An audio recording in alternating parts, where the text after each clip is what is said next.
Olá, colegas, tudo bem? Você sabe exatamente quais as consequências da crise institucional criada pelo STF? É o que nós analisaremos hoje no vídeo do nosso canal Advocacia a Jato.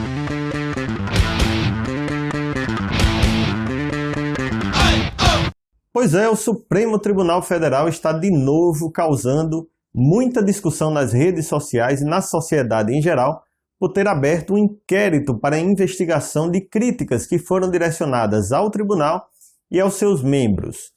O canal Advocacia Jato hoje faz esse vídeo de maneira diferente, um pouco mais informal, porque nós estamos gravando em um dia de recesso aí da Justiça, mas não poderíamos deixar de abordar esse tema tão importante para a sociedade brasileira. O Supremo Tribunal Federal decidiu abrir um inquérito por ato do seu presidente, Dias Toffoli, decidiu abrir esse inquérito para investigar as críticas que foram direcionadas para o STF nos últimos anos.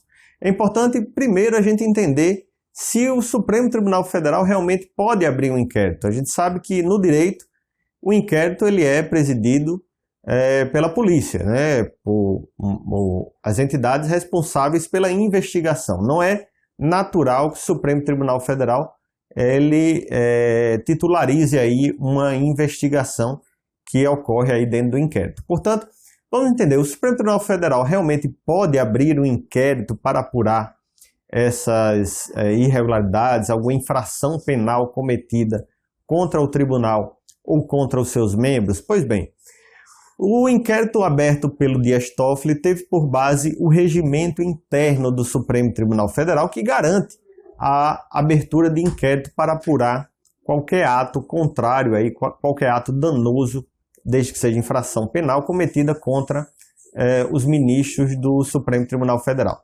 O regimento interno do STF diz expressamente no artigo 43, ocorrendo infração à lei penal, na sede ou dependência do tribunal, o presidente instaurará inquérito, se envolver a autoridade ou pessoa sujeita à sua jurisdição, ou delegará essa atribuição a outro ministro. Pois bem, esse artigo do regimento interno diz respeito a uma infração penal que ocorra na sede do tribunal, né?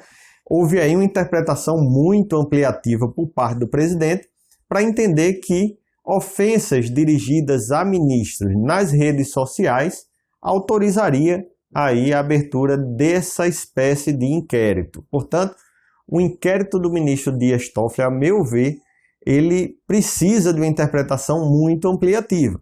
A gente não pode concordar com o fato do Supremo Tribunal Federal abrir inquérito simplesmente pelo fato de ocorrer uma ofensa a um ministro do Supremo Tribunal Federal. Vocês devem lembrar, recentemente nós tivemos uma polêmica envolvendo o ministro Lewandowski, que ameaçou prender alguém que o criticou em um voo.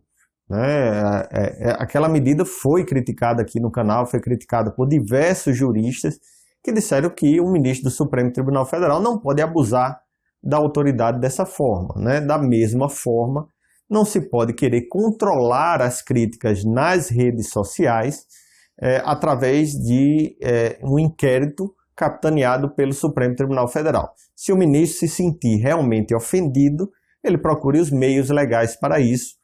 Ele não vá capitanear, aí, não vá iniciar aí uma investigação ex officio, algo que não está dentro da sua competência, simplesmente para tentar aí intimidar as pessoas que dirigem críticas aos ministros do Supremo Tribunal Federal. Eu falo isso, que existe uma tentativa aí de intimidação, porque quem deveria realmente conduzir a investigação não é o Supremo Tribunal Federal, o Ministério Público Federal, é a Procuradoria-Geral da República, que seria a responsável por investigar esse caso, né, segundo a lei, e a própria Procuradoria-Geral da República, através da Raquel Dodge, já disse que entende que deveria haver o arquivamento desse inquérito. Então, gerou aí de cara uma crise institucional com a Procuradoria-Geral da República, uma vez que o entendimento da Procuradoria-Geral da República é o entendimento de que esse inquérito deveria ser arquivado. Essa crise institucional gerada entre STF e Ministério Público pode avançar nos próximos dias. Por quê? Porque esse inquérito ele vai se encerrar.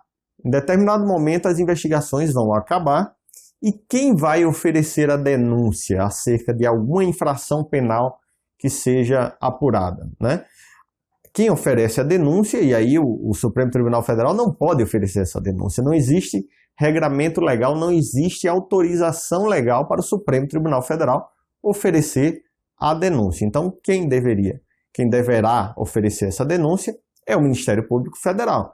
E o Ministério Público Federal já antecipou seu entendimento, disse que esse inquérito deveria ser arquivado. Então, não existe propósito para se dar continuidade a um inquérito em que o próprio Ministério Público Federal, o próprio ente responsável por oferecer a denúncia, já entendeu pelo seu arquivamento. Então, a crise gerada entre Supremo Tribunal Federal e o Ministério Público Federal pode se agravar nos próximos dias, a partir do momento em que se encerre essa investigação.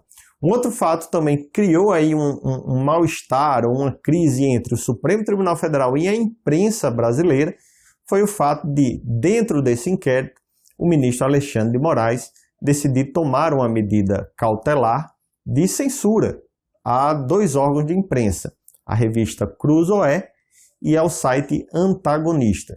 O site Antagonista, inclusive, tem uma relação muito próxima ao presidente Jair Bolsonaro. Portanto, a crise que foi gerada na imprensa também acabou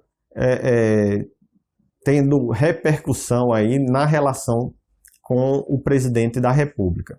Portanto, nós temos um cenário de crise também envolvendo a imprensa brasileira, que não concorda, a grande maioria da imprensa já se posicionou e não concorda com esse tipo de ação do ministro de retirar, né, do ar, censurar uma reportagem da revista Cruzoé e do site Antagonista.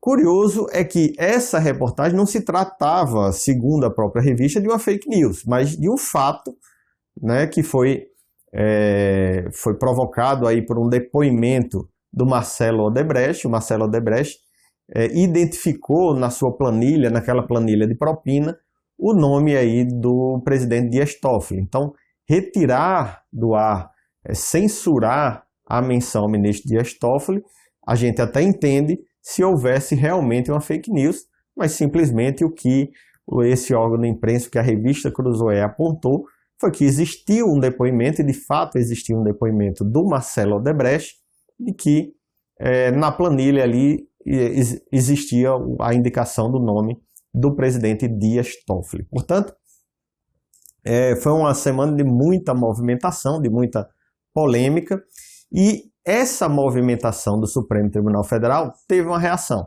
A reação veio do Senado, né, do Senado da República, através do senador Alessandro Vieira, que anunciou que vai entrar com processo de impeachment de Dias Toffoli e de Alexandre de Moraes, né? Esse processo de impeachment é muito importante dizer, ele é possível de acontecer. Não é apenas o presidente da República, o vice-presidente da República que sofre processo de impeachment. Os ministros de Estado e os ministros do Supremo Tribunal Federal também estão sujeitos ao processo de impeachment, que será julgado pelo Senado Federal. Então, o Senado Federal pode sim entrar aí e processar um ministro do Supremo Tribunal Federal, o impeachment. A questão é que o impeachment deve se basear na ocorrência de algum crime de responsabilidade. E a Lei 1079, que trata dos crimes de responsabilidade, não trata expressamente do crime de responsabilidade do ministro do Supremo Tribunal Federal, desses atos que foram praticados, né? Os atos que foram praticados pelos ministros do STF, eles não encontram guarida na Lei 1079, que trata dos crimes de responsabilidade. Então, muito provavelmente o impeachment vai se desenrolar realmente com base no abuso de autoridade, e o abuso de autoridade não é, segundo a Lei 1079, um crime de responsabilidade passível de impeachment. Então, muito dificilmente vai se encontrar uma base legal para se dar continuidade a esse processo de impeachment. Ok? Bom, esse é o vídeo de hoje. No próximo vídeo nós falaremos um pouco sobre a questão da liberdade de imprensa, da liberdade de manifestação, porque nós tivemos recentemente 2 fatos importantes relacionados à liberdade de expressão, um que envolveu o comediante Danilo Gentili e agora essa censura da revista Cruzoé do site Antagonista. Portanto, eu quero dar um pouco mais de atenção a isso. Gostaria também que os nossos inscritos aí também dessem opiniões sobre esse tema para que a gente possa abordar no próximo vídeo, ok? Muito obrigado a todos. Não esqueça de fazer a sua inscrição no canal. Nós estamos chegando a 35 mil inscritos, então muito obrigado a todos aqueles que estão abraçando aí esse projeto. Vocês são muito importantes para nós. Até a próxima. Valeu!